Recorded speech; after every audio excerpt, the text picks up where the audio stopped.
Thanks so much for staying with us on Point. Now, confidence among South African businesses has dipped further. The SACCI Business Confidence Index was at 94 index points in March. That's marginally down from 94.3 in February.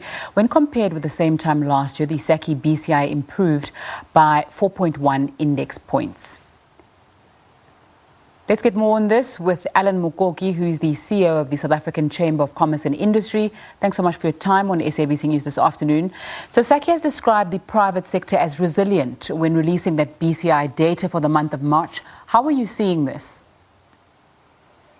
Well, I think that, look, we've been facing some really significant headwinds for the whole year, as everyone knows, with the lockdown and COVID. Before then, by the way, South Africa had entered a recessionary period, and in the middle of that COVID-19 lockdown, we were also downgraded by almost all the ratings agencies. So it's been a very, very difficult period.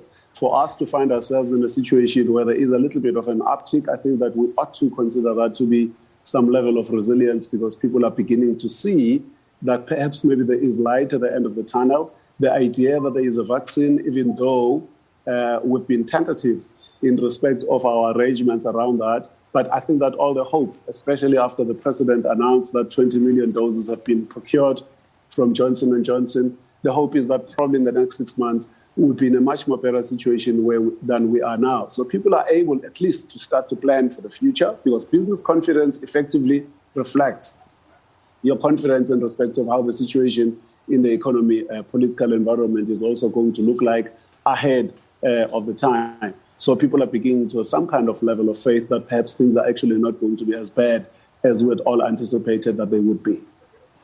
Okay, can you talk to us about the positive month-on-month contributions to BCI, specifically for the month of March 2021?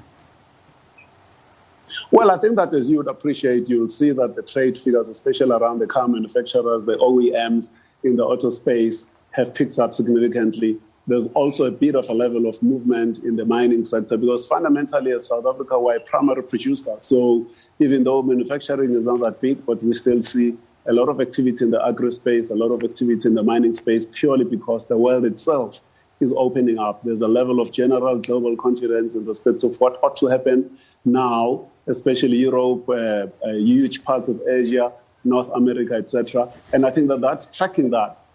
From a South African perspective, because people can now export better. Car manufacturers, as I said, are up, mining, agri. Those are the three main elements, basically, if you look at what the trade is currently doing. So BCI averaged 94.3 in the first quarter of 2021 compared to 91.6 in the first quarter of 2020. SACCI is saying, despite this, the business climate remains constrained. Why? It remains constrained because, number one, you don't see a lot of capital investment coming into the country. The business cycle is still bad. In other words, whilst we say confidence is going up, you are not actually suggesting that we're out of the recession. Neither are you suggesting that there is now better economic growth as you would have seen before. No. By the way, unemployment figures are far worse than where they are. Perhaps the only thing that we're not complaining largely about is the inflation situation, but it has not also given us a much more concomitant approach when it comes to the cost of money. So we have all these particular elements coalescing and coming together all at the same time. But the big issue is always going to be GDP growth, is always going to be unemployment, it's going to be the level of capital investment that's coming into our economy directly, the amount of export, our trade balance. All those are the factors that are still very much a challenge. And in particular, businesses complain largely around the area of policy uncertainty when it comes to the policymakers. And I think that all these things are things that have to be resolved fundamentally to create the level of skills and competencies and a very attractive environment for businesses to invest in South Africa. All right, you've noted that there's a specific concern about the effect of the public sector on the broader economy. Talk to us about why that is, and then also looking ahead, what you see rekindling that very battered South African economy. We have to say, look, we've already made our own submissions to the Public Service and Administration environment when Minister of Public Service Administration requested comments in respect of how to drive a meritocracy in our environment. We've always maintained this particular point. For South Africa to resolve its issues, which are hunger, poverty, unemployment, inequality, we need to create a South Africa that will move from a developing economy to becoming a developed economy. Now, in the last 100 years, probably only 8 non-Western countries have actually managed to do this and do this very effectively. Amongst those, you count Japan, Taiwan, South Korea, Singapore, Old Hong Kong, Russia, Australia, and Israel. And what do?